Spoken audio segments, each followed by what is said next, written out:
欢迎来到新闻频道，明星们很高兴您订阅了该频道。昨晚肖战的《射雕英雄传》陪跑金像奖，汪海林又发文取笑了，还说肖战是肖关头。票房破6.89亿，拿下中国影史武侠片冠军，却在香港电影金像奖申报18项后颗粒无收，一个提名都没捞着。这就是肖战主演的《射雕英雄传》。侠之大者在2026年2月遇到的现实，一边是市场数据的巨大成功，一边是专业奖项的彻底冷落。这种极致反差瞬间点燃了网络。电影在2025年春节档上映，预售就冲到了3.57亿元，最终累计票房接近7亿，这个数字让他在武侠片领域站上了顶峰。但与此同时，他在豆瓣的评分却徘徊在5.2分左右，口碑呈现出明显的两极分化。等到第44届香港电影金像奖提名名单公布，争议达到了高潮。片方申报了包括最佳影片、最佳导演、最佳男主角在内的整整18个奖项。结果呢？名单上不见踪影，用网友的话说，真是剃了个光头。编剧汪海林在金像奖提名公布后发文，用了肖关头这样的称呼。他说自己本来还希望电影能拿1-2个奖，尤其是最佳男主，好狠狠打我的脸。结果啥也没有，他调侃香港电影界真是不给面子，然后说了句碎绝就结束了。这番言论很快被推上了风口浪尖，支持肖战的粉丝觉得这完全是在阴阳怪气，对年轻演员的尝试缺乏基本的尊重。毕竟肖战为了郭靖这个角色，提前进组训练了7个月武术，甚至学了蒙语。但反对的声音同样响亮。很多影评人指出，电影本身的硬伤确实明显，文戏部分被指逻辑跳跃，剧情衔接不够流畅，人物动机有时显得突兀。武戏更是争议焦点，大量依赖电脑特效来呈现降龙18掌等绝学。有观众吐槽，这失去了传统武侠拳到肉的真实感和力道。影片想传达的侠之大者、为国为民内核，被认为浮于表面，没能深入触动人心。关于金像奖的评审倾向，也成了讨论的一部分。这个奖项历来被认为更青睐具有香港本土文化特色的作品。射雕作为一部内地资本主导、内地演员挑大梁的商业大片，在这种语境下本身就不占优势。更何况，本届金像奖的竞争被形容为惨烈。有数据显示，超过95%的申报作品最终都没能获得提名。从这个角度看，射雕的陪跑似乎又显得不那么意外了。票房数字和奖项提名之间的断裂，引发了一个更根本的疑问：衡量一部电影成功与否的标准到底是什么？是实实在在的票房收入和观众买票支持，还是专业评审委员会的认可？猫眼平台上射雕的观众评分达到了8.8分。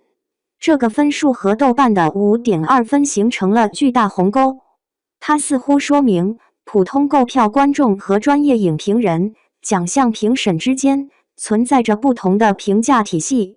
粉丝们列举着电影的突破、武侠片票房新纪录、肖战个人商业价值的证明。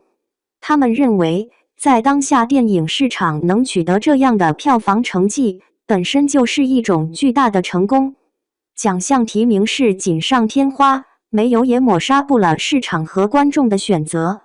但批评者反驳，高票房往往得益于主演的顶级流量、春节档的黄金档期和强大的宣发，这并不直接等同于影片的艺术质量或表演水平。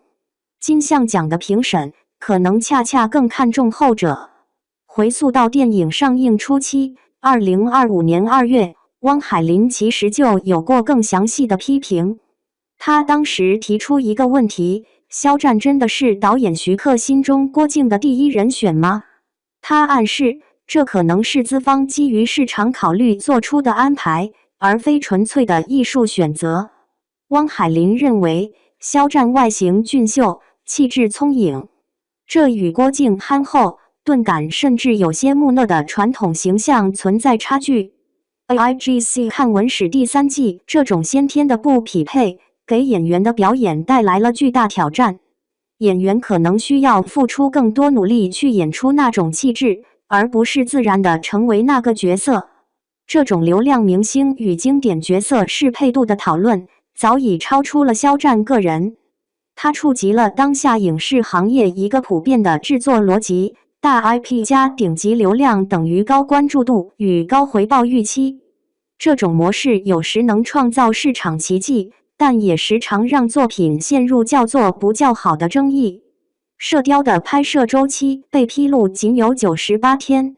对于一部试图构建宏大武侠世界、涉及大量特效制作的电影来说，这个时间相当紧张。这或许也是影片某些部分显得粗糙的原因之一。从肖战个人的发展轨迹来看，这部电影是他从电视剧领域向大银幕迈出的关键一步。在此之前，他通过《陈情令》爆火，经历了舆论风波，又在话剧《如梦之梦》的舞台上磨练了演技。随后在《王牌部队：梦中的那片海》等剧中，他尝试了军人、北京青年等不同类型的角色。2025年，他主演的《藏海传》获得了不错的口碑，甚至在海外平台引起关注。他参演的战争片《德贤锦志》也获得了主流媒体的正面评价。这些迹象都表明，他正有意识地推进着从流量偶像到演员的职业转型。然而，电影领域的认可门槛似乎更高。射雕在金像奖的遭遇，无疑给这次试水蒙上了一层阴影。它暴露出，在电视剧领域积累的人气和经验，并不能直接平移到电影界。尤其是面对金像奖这类强调专业性的评审时，网络上的争吵还在继续。一方认为，对年轻演员的每一次尝试和突破，应该给予更多的鼓励和包容。演技需要时间和作品来打磨，一次奖项失利不代表全部。另一方则坚持，电影是严肃的艺术创作，奖项是专业的竞技场。在这里，只能靠作品质量说话，人情和流量不应该成为考量因素。没拿奖很正常，本来就是试水之作，演技还在打磨。这种说法在他们看来，恰恰是专业标准滑坡的表现。这场争论没有简单的答案，它就像一面镜子，照出了华语影视圈当前的复杂生态。艺术追求、商业压力、粉丝文化、专业批评交织在一起。射雕的6.89亿票房和第44届金像奖的0提名，将这种复杂性凝固成了一个极具话题性的瞬间。